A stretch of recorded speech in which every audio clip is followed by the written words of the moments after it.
사람이 살다 보면 시험이라는 과정은 너무나도 중요합니다. 시험을 통하여 자신의 실력을 드러나게 도와주고, 그 다음에 인정을 받게 되는 것이죠. 그래서 자격증을 국가에서 책정하고, 그 종목마다 적당한 시험의 과정을 통과해야만이 자격을 주어지고, 그 자격증을 가지고 삶 가운데 자기의 재능을 발휘할 수 있는 기본이 될 수 있는 것입니다. 따라서 우리가 쉽게 우리가 가장 가까운 부분 안에서 나타나면 바로 운전면허증도 그와 마찬가지죠. 운전면허증도 그냥 나이가 차고 차를 산다고 해서 운전면허증을 딱 주는 것이 아닙니다. 그래서 시험의 과정을 잘 겪고 나서야 바로 자기가 운전을 할 수 있는 자격을 얻는 것이에요. 운전면허는 운전을 잘하는 사람에게 주는 것이 아니에요. 운전을 할 수 있는 자격을 부여한 겁니다. 왜 그러냐면 자동차를 운전하는 것은 사람에게 위협적인 행위를 습관되어 있기 때문에 그래요. 자동차를 아무나 몰게 되면 사람을 다치기도 할 수 있고, 또 재물을 손상하게 될 수 있고, 그 다음에 또 사람을 죽일 수 있는 살인자가 될 수 있는 아주 위험한 겁니다. 그러나 면허증을 가지고 있는 사람이 운전하게 되면 그런 사고가 있더라도 국가적으로 무면허라고 하는 그 큰 징벌을 내리지 않고 그에 준한 벌금과 그에 준한 어떤 벌칙 그리고 배상을 해야만이 하면 다 이렇게 다시 운전할 수 있는 것입니다. 자, 그리고 우리가 실패의 과정을 통하여서 실수의 과정을 통하여서 자신을 돌아보게 되는 것이에요. 그리고 인류의 역사를 보면 바로 실패의 과정을 통하여 하나님을 찾게 받고 하나님을 만나게 되고 또 자신을 돌아봐서 다시는 이와 같은 일들이 없도록 마음을 돌아보고 환경을 정리하고 만들어가게 되는 것이죠. 그래서 시험에 합격한 자도 은혜지만 시험에 어떻게요? 떨어진 자도 은혜가 될 수 있습니다. 그러나 오늘 예수 그리스도가 이 땅에 오셔서 반드시 이겼다는 시험의 세 가지의 코스가 있었습니다. 이 코스는 전 인류에게 기회를 주시기 위해서 어떤 기회? 다시금 하나님의 백성답게 다시금 하나님의 자녀들답게 살아갈 수 있는 이 세 가지의 과정을 분명하게 예수 그리스도가 해서 잘 통과해서 바로 인류의 모델이 되게 해주시고 인류의 하나님을 만날 수 있는 길을 열어주신 거죠. 그래서 예수님만은 이 세 가지의 시험에서 실패하면 안 되었고 반드시 이겨야 할 그러한 사명적 시험이었다는 것입니다.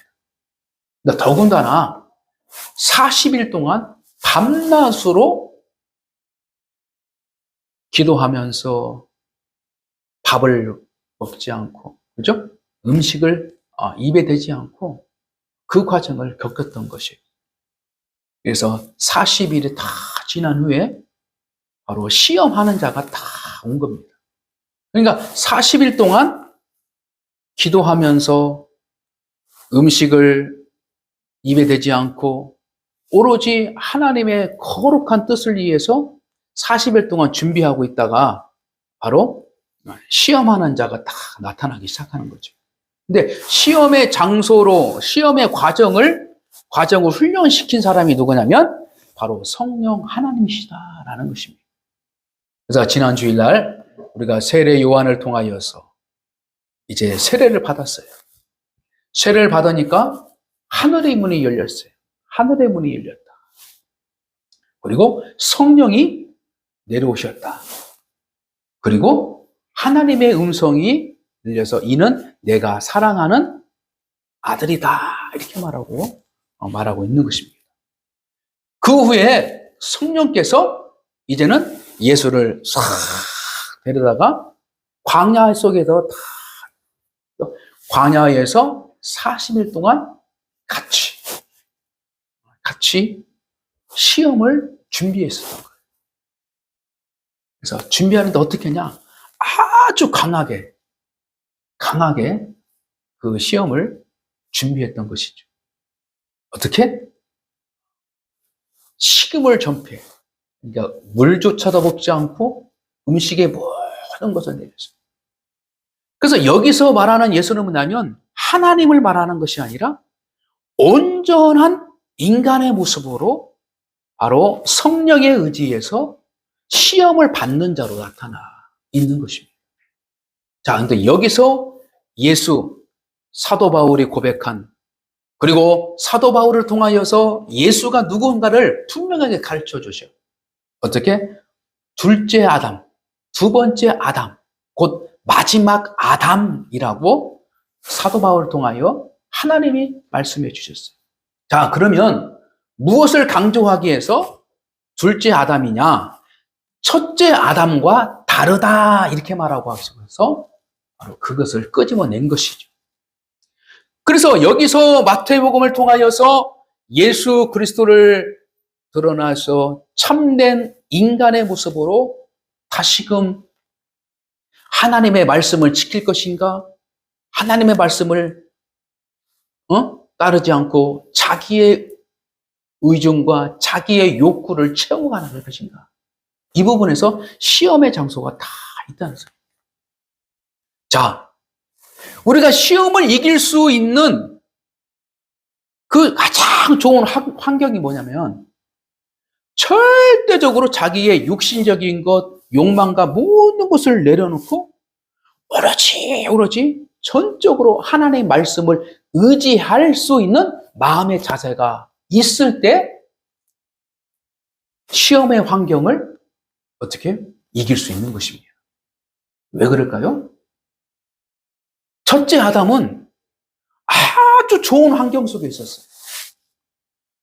에덴 동산 안에서 첫째 아담은 사단으로부터 시험을 받았어요. 그런데 누구보다도 좋은 환경하에 있음에도 불구하고 아담은 그 환경에 대해서 만족하지 않고 어떻게? 오히려 좋은 환경 속에서 하나님의 말씀을 부인하는 그러한 아담으로 실패하고 말았다는 것입니다. 자, 그렇다면 우리가 매일매일 그리고 하나님께서 원하시는 그 성숙한 그리스도인으로 살아가기를 원하시는 하나님, 그리고 하나님께서 원하시는 그 신앙의 길, 정도의 길을 걸어가도록 하나님께서 강하게 훈련시키고 그것을 이기도록 하시기 위해서 우리에게 때로는 우리가 좋아하지 않는 환경, 내가 원하지 않는 환경 속에서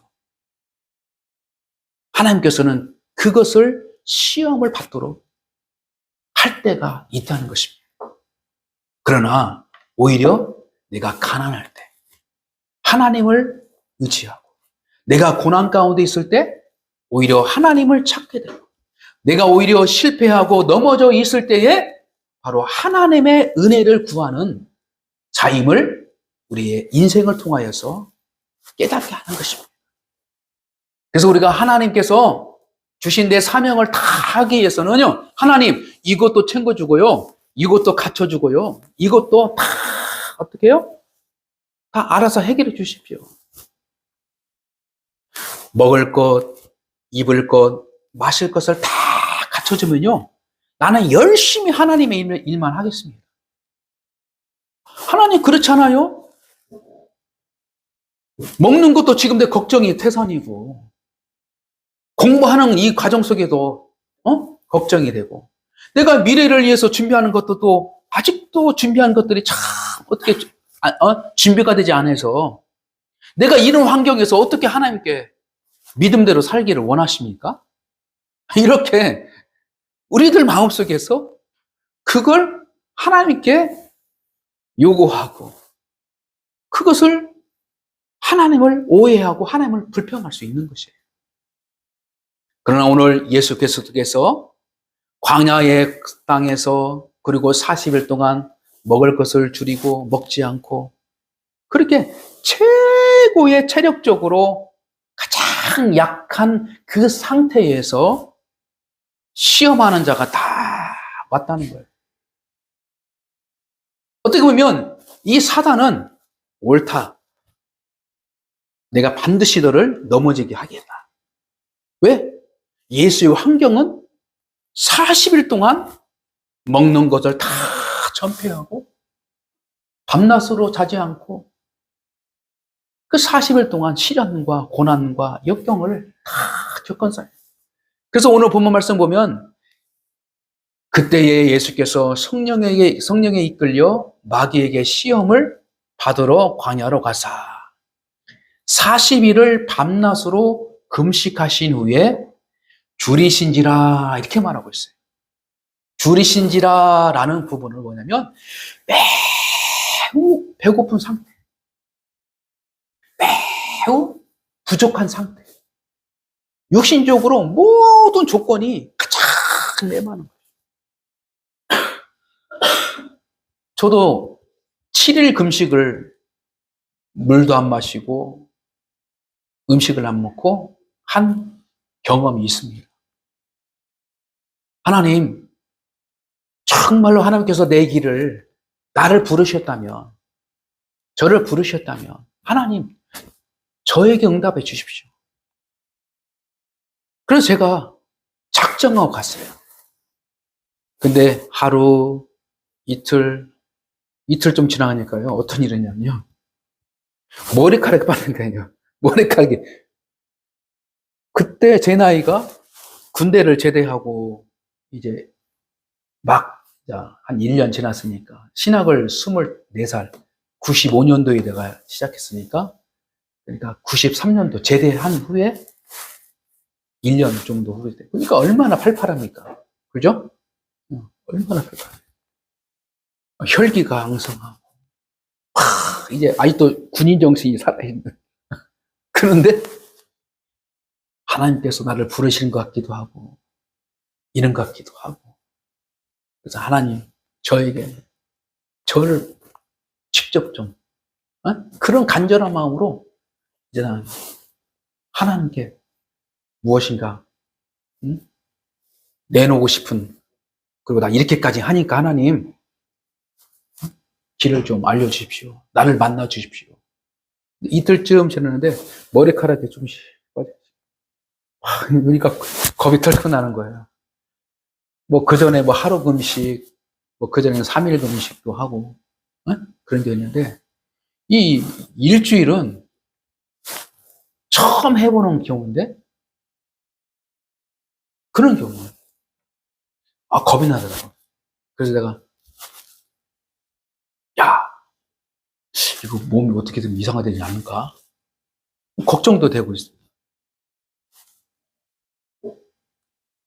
근데 결국은 내가 7일을 금식을 잘 마치고 이제 신학의 길을 결정하고 가게 됐는데 이처럼 우리 예수님께서 40일 동안 그 청년 그러잖아요. 30세잖아요. 그죠?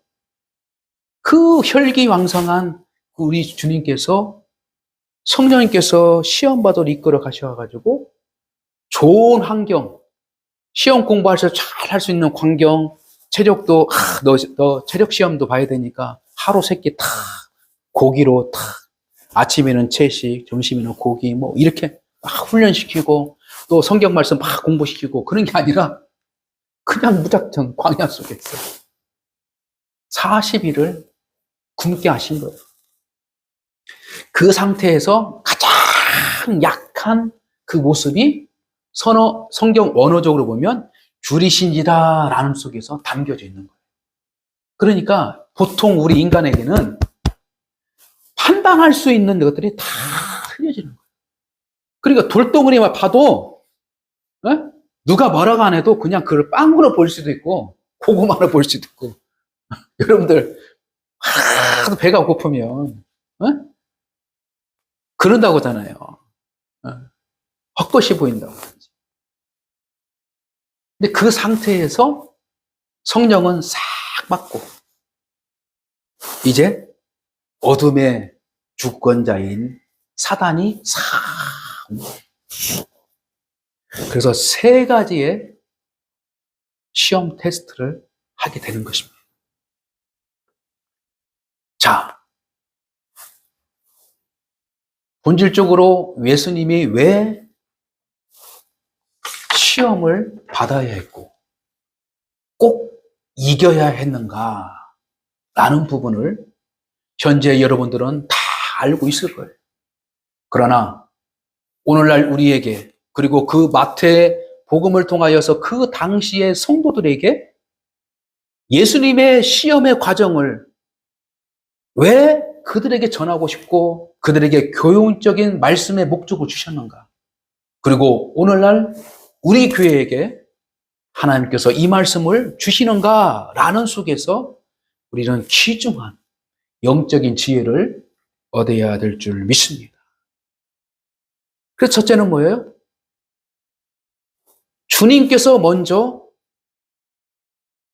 인간이 어떻게 살아가야 할 길을 분명하게 가르쳐주고 있었고, 두 번째는 실패의 인간의 모습을 이제는 성공적인 인간으로 우리 주님께서 그 일을 해주시기 위해서 우리 주님께서 시험을 이기셨고, 그리고 세 번째는 어떻게 해야만이 바로 성도가 성도답게 갈 것인가, 하나님의 백성들이 하나님의 백성답게 살 것인가, 그리고 하나님의 뜻을 가지고 살아간 자들이 어떻게 내가 삶의 대처를, 영적 전쟁을 우리가 이겨야 할 건가, 여기까지 분명하게 우리에게 가르쳐주고 있습니다. 그러므로 오해할 일이 있다면 목사님 이건요 예수님만 감당해야 할 시험이었고요, 예수님이기 때문에 당연히 이긴 겁니다, 이렇게 아주 단순하게 판단하면 안 돼요. 여러분과 제가 믿음의 과정을 걷는 이 여정 속에서 끊임없이 이 세 가지의 영역 속에서 그것을 극복하고 나갈 수 있을 때에 바로 진정한 신앙의 행복을 느낄 수 있고 참된 믿음의 성공자가 될 수 있는 것이고, 더 나아가 우리를 통하여서 하나님의 사명을 감당할 수 있는, 거기까지 갈 수 있는 것입니다. 그러므로 오늘 세 가지를, 지금까지는 이기지 못한 부분들 있거든, 다시금 나의 삶 가운데 이런 시험이 있거든, 이제 주님이 이기셔서 이기신 방법을 나에게도 적용하셔 그것을 승리의 자리로 갈 수 있는 내가 되야겠다라는 귀중한 선택이 되시기를 주님의 이름으로 간절히 축복합니다. 자, 그래서 첫째로는 뭐냐면 바로 여러분들, 자, 4절 말씀, 3절 4절 한번 같이 있습니다. 시작. 시험하는 자가 예수께 나와서 이르되 내가 만일 하나님의 아들이거든 명하여 이 돌들로 떡덩이가 되게 하라. 예수께서 대답하여 이르시되 기록되었으되 사람이 떡으로만 살 것이 아니요 하나님의 입으로부터 나오는 모든 말씀으로무라 살 것이라 하였느니라. 아멘. 자, 여기에서 가장 키포인트 뭐냐면 사람이 살아가는 데 있어서 먹는 문제가 그렇게 중요한 것이 않다. 있는 문제가 그렇게 중요하지 않다. 마시는 문제가 그렇게 중요하지 않아. 무엇이 중요하냐면 바로 하나님께서 나오신, 하나님께서 말씀하신 모든 말씀이 본질적인 인간의 행복의 길이다. 할렐루야.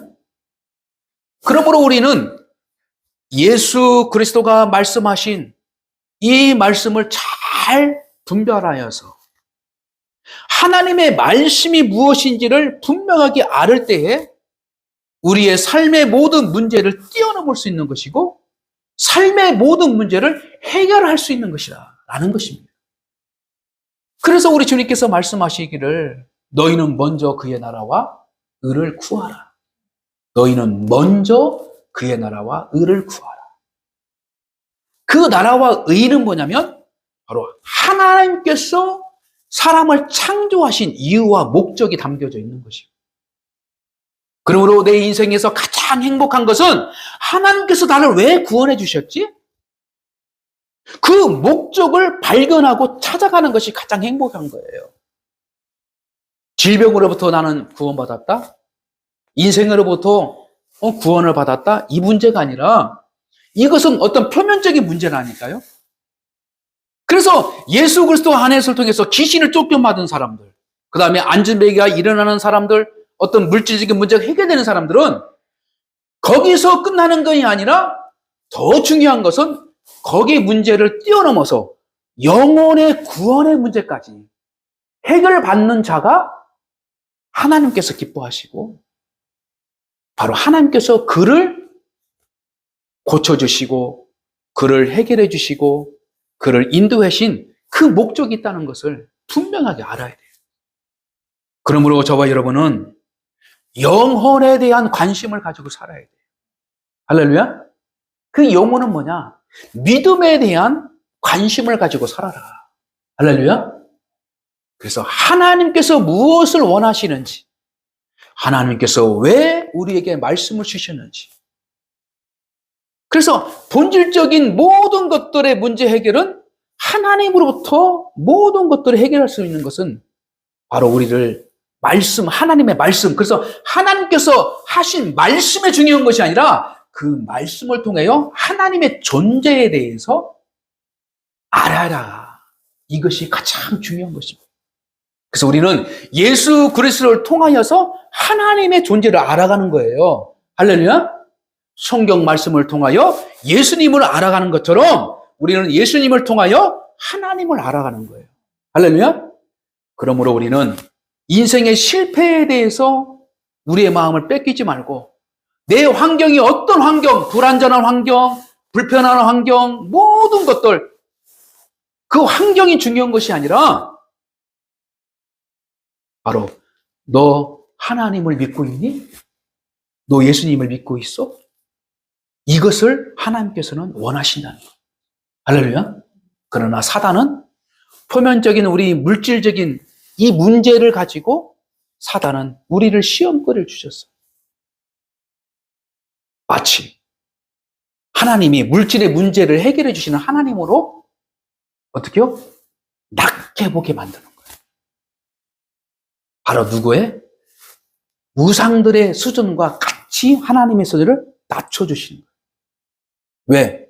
우상들은 인생의 물질의 문제를 해결하는 주는 신호로 만드는 거예요. 그러나 하나님은 그 물질 세계에 넘어와 계시는 영혼의 생명의 주관자이신 생명을 창조하신 그 하나님을 어떻게 해요? 알도록. 할렐루야. 그래서 우리가 예수의 생명을 얻은 자가 하나님의 생명을 우리가 깨닫게 되는 것이고 하나님의 마음을 깨닫게 되어서 하나님의 기쁘신 성도의 삶을 감당해 나가고 더 나아가 하나님의 자녀, 하나님의 백성으로 살아가는 그 수준이 먹는 문제에서 끝나는 것이 아니라 그 이상의 영혼의 가치, 믿음의 가치를 하나님의 존재의 가치를 인정할 수 있는 자로 살아가는 것을 원하신다라는 것입니다. 5절, 6절 다시 한번 읽습니다. 시작. 이에 마귀가 예수를 거룩한 성으로 데려가가 성전 꼭대기에 세우고 이르되 네가 만일 하나님의 아들이거든 뛰어내리라 기록되었으되 그가 너를 위하여 그의 사자들을 명하시리니 그들의 손으로 너를 받들어 발이 돌에 부딪히지 않게 하리로다 하였느니라. 7절 예수께서 이르시되 또 기록되었으되 주 너의 하나님을 시험하지 말라 하였느니라 하시니. 아멘. 우리에게 가장 또 중요한 우리의 시험거리가 있는데면은 하나님을 오해하도록 사단은 만들어가요. 하나님의 그 성품, 하나님의 계획, 하나님의 의지를 마귀는 그것을 어떻게 해요? 방해하고 오해하게 만들어요. 그래서 우리는 믿는 사람들이 내가 이걸 가지고 하게 되면 하나님은 다 알아서 해줄 거야. 근데 오늘 엉뚱한 일을 모두 성전 꼭대기에 올라가서 뛰어내려봐라. 뛰어내려봐라. 하나님이 천사들을 보내서 너를 땅에 떨어지기 전에 딱 건져주실 거야. 이렇게 사단은 속이고 있는 거예요. 자, 여기서 예수님께서 말씀하신 거냐면 하나님을 시험치 말라. 이것은 무엇이냐면 바로 하나님과 우상의 사이에서 저울질하지 말라 이렇게 말하고 있는 거죠. 시험하지 말라. 하나님을 시험하지 말라는 것은 뭐냐면 하나님을 이렇게 할 건가, 하나님이 이렇게 할 건가, 저렇게 할 건가, 하나님의 판단, 하나님의 행동, 일하심을 어떻게 해요? 우리가 스스로, 우리 스스로 저울질하고 우리가 테스트하는 거예요. 근데 하나님은 시험을 받은 자가 아니에요. 사단은 끊임없이 이 과정을 통하여서 바로 우리가 하나님에 대해서 정확하지 못하도록 혼선에 빠뜨려 만들고 더 중요한 것은 뭐냐면 하나님을 오해하게 만들어요. 그러므로 우리는 시험의 과정 속에서 성장 이 과정에서 시험의 과정에 두 번째 통과할 수 있는 것은 뭐냐면 그래, 나도 하나님 믿어요. 나 예수님 믿어요. 나 이렇게 믿음 생활 열심히 했어요. 그리고 하나님의 자녀라고 내가 인정을 받고 있어요. 그러나 어느 순간에 하나님을 저울질할 때가 있는 거예요. 네? 하나님을 저울질할 때가 있어요. 근데 엉뚱한 일을 행하고 났음에도 불구하고 하나님께서 해결해 줄 것이다. 이것은 무엇이냐면 바로 성전 꼭대기에 올라가서 뛰어내리라는 그 자체는 뭐냐면 하나님께서 우리에게 주신 믿음의 척도와 삶의 태도 척도 안에서 하나님보다도 네 의중대로 먼저 나아가면 하나님께서 모든 것을 다 해줄 거다. 해결할 거다. 이것은 어떻게 해요? 잘못된 믿음의 관점이에요. 믿음은 뭐냐? 하나님의 마음과 하나님의 계획 안에서 살아가는 것이 믿음이고요. 그리고 사단에 의해서 시험을 받을 자가 아님을 하나님은 분명하게 예수 그리스도를 통하여서 가르쳐주고 있는 것입니다. 그러나 말라기에서 한 번쯤 하나님께서 말라기 선지자를 통하여서 하나님을 시험해봐라 이렇게 한 적이 있어요. 시험해봐라. 그것은 뭐냐면 10의 1조의 사례. 그 당시에 어떤 배경이냐면 하나님의 백성들이 하나님 앞에 10의 1조를 드리는 그 행위가 어떻게 해요? 다 메말라지기 시작했어요. 한도산의 문제가 아니라 그래서 그때에 생활적으로 어렵고 힘든 모든 것들이 있으니까 어떤 사람들은 우상을 따라가기 시작했어요. 왜? 우상들은 물질의 문제를 해결해 주는. 그래서 바벨 땅이라든지 이웃의 땅이지. 그래서 우상을 섬기면 물질의 문제가 해결된 것처럼 그렇게 되죠. 두 번째는 문제는 뭐냐면 하나님의 성전에 대한 관심이 사라진 거예요. 근데 그 하나님의 성전은 뭐예요? 하나님의 일을 하는 자들이었어요. 레위 지파, 제사장들. 근데 그런 사람들에 대해서 관심이 없는 거예요. 왜? 그들은 스스로 농사를 짓고 스스로 할 수 있는 것들이 아니란 말이에요. 그 당시에는. 네? 그래서 그 10의 1조를 통하여 그들의 생활을 하고 하나님의 성전을 돌보는 이 일들을 해 나갔는데 백성들이 마음이 가다져 가지고 하나님에 대해서 다치니까 그걸 안 했어요. 그러니까 하나님께서 얘들아 너 그러지 마라. 야, 너희들 할 건 해야지 않냐. 그래서 10의 1조는 어떻게 강조하냐면 어떻게 해요? 10의 1조는 하나님의 것이라고 하지 말아요. 하나님의 것이라 말해요. 그리고 두 번째는 11조를 해라. 그러면 너희들이 생활이 자라가는 농사가 제대가 황충이 먹어가지고 다 죽어버리는 것이 아니라 너희들이 심는 대로 거두는 열매를 맺게 하래라. 그리고 너희들 자녀들이 형통할 수 있는 길까지 하나님께서 책임을 주시겠다. 도중에 태어나다가 도중에 성장하다가 갑작스럽게 죽어버리고 이런 일들을, 그래서 그런 일들을 하나님께서 하나씩 보여주시면서 말라기 마지막 선지자 말라기 선지자를 통하여서 하나님의 마음을 듣도록 만든 거예요. 이게 11조는 하나님의 성전과 하나님의 일을 하는 데서 아주 귀중한 하나님의 백성들의 어떤 감사와 하나님의 것이라면 어떤 표현을 하기 위한 하나님께서 정해준 거예요. 근데 그 당시에를 그것을 하나님을 오해하고 하나님의 성전을 오해해서 그것들을 어떻게 해요? 안 하기 시작한 거예요. 그때에 하나님께서 나를 한번 시험해 봐라. 11조를 하면을 뜨는 자에게는 내가 어떻게 하는지 한번 해봐라. 이럴 때 바로 하나님께서 자신을 시험하라고 했던 것 딱 한 번이지, 그 외에는 하나님께서는 시험하라고 하는 것이 아니었어요. 그래서 하나님께서 얼마나 하나님의 성전이 성전답게 성장하고 하나님의 성전 안에서 무엇인가 하나님의 일을 해 나가는 모든 일들에 있어서 이 물질과 이 모든 것들이 필요하기 때문에, 그러나 그것을 안고 돌아서는 하나님의 자녀들 백성들에게 다시 돌아도록 그들의 마음을 어떻게 해요? 바꾸기 시작합니다. 자, 오늘날 우리는 물질로 인해서 내가 이렇게 하면 하나님께서 이렇게 해줄 것이다, 이렇게 해주면 이렇게 해줄 것이다, 이렇게 하나님을 시험하는 동도로 감사하면 안 되고요. 물질을 시험하면 안 돼요. 마땅히 하나님께서 주신 내 생활의 모든 것들을 구별하여서 이미 내 마음과 내 믿음을 하나님께 바쳤기 때문에 내가 드려진 모든 이 감사와 이 모든 것들은 어디로요?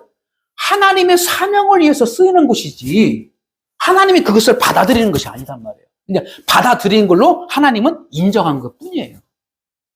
그래서 우리가 여러분과 저의 형편에 따라서 모아지고 드려진 이 헌금들은 그만큼 하나님의 일을 할 수 있고 하나님의 성전을 유지하고 나갈 수 있는 일에 사용하는 거예요. 그래서 큰 교회 같은 경우는요, 많은 11조만 들어오게 있잖아요. 그러면 그걸 다 목회자가 다 쓴다고 하면 그건 이거 안 되잖아요. 그죠? 하나님의 성전과 이 모든 것들은 뭐냐면 적절하게 하나님의 교회의 사명을 위해서 하나씩 나누어서 분배해서 적절하게 쓰게 한 것입니다. 그래서 하나님의 관심은 어디냐면 하나님의 사명을 위해서 가장 앞장서 나갈 수 있는 것이 뭐냐면 바로 믿음의 공동체, 하나님의 교회라는 거예요. 그래서 교회가 교회답게 아름답게 끼워져 가고 예배가 예배답게 세워져 나가고 그 다음에 선교와 교육과 복음 전하는 일에 있어서 해 나갈 수 있는 거예요. 그래서 바로 그것이 갖춰지지 않으면 어쩔 수 없이 주의 종들도 자신의 일에 있어 나가서 어떻게 해요? 바로 물질들과 이것을 충족할 수 있는 서로 협력하셔야 됩니다. 그래서 바로 오늘날 우리 한국교회에, 우리 감리교회에서는 미자립 교회라고 그래요. 미자립 교회. 교회가 교회답게 서지 못하는 곳. 이런 사람들은 목회자들도 목회에 큰 지장 없도록 경제적인 활동을 하라. 수입하는 거 하라. 이것을 교단적으로 얘기했어요. 왜 그러냐면 사도 바울도 그런 초대교회 현장 안에서도 그렇게 했어요. 그러나 스스로 성도와 헌금이 모아지고 봉사적 손길이 다 갖춰지면 오로지 어떤 목회의 목양에 일념할 수 있는 그 일이 되겠죠. 그러나 그것이 안 된 부분들 안에서 하나씩 해 나가는 거예요. 그래서 이런 부분들을, 이 물질을 가지고 하나님에 대해서 오해하지 말고 물질을, 헌금과 감사와 이 모든 것들이 하나씩 갖춰진 것들은 하나님께 드려진 것은 인정하지만 드려진 것을 가지고 하나님의 사역을 하나씩 해나가는 그런 목적이 있다는 걸 우리는 분명히 알고 내 자신의 물질 가지고 하나님을 시험하지 말고, 물질 가지고 교회 안에서 시험하지 말고, 내가 이 정도를 했는데, 내가 이렇게 했는데. 그래서 그 헌금 때문에 많은 교회들이 어떻게 해요? 병들기 시작하는 거예요. 그래서 헌금은 하나님께 드려진 것이고, 그 헌금을 잘 하나님의 일하는 데 있어서 잘 수용할 수 있고, 그것을 서로 협력하여서 서로 어떻게 해요? 잘 만들어가는 것이 가장 중요하다. 그러므로 이는 너의 하나님을 시험하지 말라 라는 부분 속에서 우리가 특별히 물질을 가지고 하나님을 시험하는 일들을 하면 안 된다. 그래서 어떤 사람들은 아유, 내가 헌금 안 하면 교회가 힘들어져. 저 장로가 교회 헌금 안 하면 그 교회 움직이도 하는데, 이런 일들이 지금 한국 교회에서 그냥 막연하게 나타나고 있어요. 이렇게 우리가 무너지고 있는 교회들을, 작은 교회를 하나님께 세우신 목적은 바른 교회를 세워가기 위한, 할렐루야. 그래서 이런 작은 교회들이 우리에게 필요한 거예요. 그래서 큰 등치가 크면 그것을 바꾸기에 너무 힘들어요. 그렇죠? 큰 수술이 필요해. 그러나 여러분과 저와 같은 선한 의지를 가지고 작지만 그것이 작은 글에서 시작하게 되면 마치 겨자씨가 땅에 떨어져서 어떻게 해요? 큰 나무를 만들어서 거기서 많은 새들이 와서 깃들고 평강을 누리고 살아가는 집을 질 수 있는. 그러므로 우리는 반드시 나의 재능을 가지고, 나의 물질을 가지고, 나의 봉사를 가지고, 내가 가지고 있는 재물을 가지고 하나님을 시험하려고 하는 그러한 오류에 빠지지 않도록 우리는 잘 명철하게 깨어 있어야 될 줄 믿습니다. 자, 마지막으로 우리가 9절, 10절 시작. 8절에서 10절 시작. 마귀가 또 그를 데리고 지극히 높은 산으로 가서 천하 만국과 그 영광을 보여 이르되 만일 내게 엎드려 경배하면 이 모든 것을 내게 주리라. 이에 예수께서 말씀하시되 사단아 물러가라. 기록되었으되 주 너의 하나님께 경배하고 다만 그를 섬기라 하였느니라. 아멘. 자, 여기는 뭐냐면 오직 예배의 대상, 경배의 대상은 누구고요? 여호와 하나님이라는 걸, 그것을 말하고 있는 것입니다. 할렐루야. 그러므로 우리가 사람을 섬기지 말고 사람을 우상숭배하지 말고 오로지 먼저 하나님을 두려워하고 하나님의 사랑 안에 감격으로 온전히 하나님을 의식하고 예배하고 하나님의 말씀을 가지고 신앙생활하고 하나님의 복을 가지고 신앙생활하는 그러한 하나님의 자녀의 축복을 드릴 수 있도록 하나님께서는 우리에게 귀한 말씀을 주신 줄 믿습니다. 말씀을 정리합니다. 참 인간이신 예수님께서 인간들이 실패한 그 세 가지의 여정을 우리 주님께서 극복하고 이겨주셔서 우리는 오늘날 그 일을 감당할 수 있는 역사 속에서 살아간다는 거예요. 예수님만이 가능하죠. 이것이 아니라 우리는 성령님을 의지하고 분별력과 은혜와 지혜를 가지고 이 세 가지를 잘 극복해 나가서 하나님의 자녀의 축복을, 그리고 11절 마지막으로 마귀는 떠나고 천사들이 와서 우리를 섬겨주시. 할렐루야. 그러므로 우리가 하나님께서 우리를 섬겨주시고 세워주시는 그날을 희망하면서 오직 예수 그리스도만 믿음으로 하나님을 경배할 수 있는 그러한 역사를 살아가는 성도가 될 줄 믿습니다. 세상이 끝이 끝을 가도록 바로 우상이 하나님을 대체하는 그 모든 것들 가운데에 바로 우리의 시험이 항상 조달하고 있는 것이 바로 세상입니다. 그러므로 이 세 가지를 우리가 잘 깨닫고 내가 승리하신 예수님을 내가 따라갈 때 승리할 수 있는 것처럼 우리 작은 교회가 큰 교회가 되는 과정 속에서 우리가 반드시 이 세 가지를 잘 극복해 나가면 지어져 가다가 무너지는 것이 아니라 하나씩 하나씩 더디가지만 온전하게 지어지라는 그런 신앙의 여정이 있다는 걸 분명하게 우리는 깨닫고 급하게 가지 말고 천천히 가지만 내 심령에 하나님의 사람이 자꾸 성장해 나갈 수 있는 그러한 복된 성도가 되시기를 주님의 이름으로 간절히 축복합니다.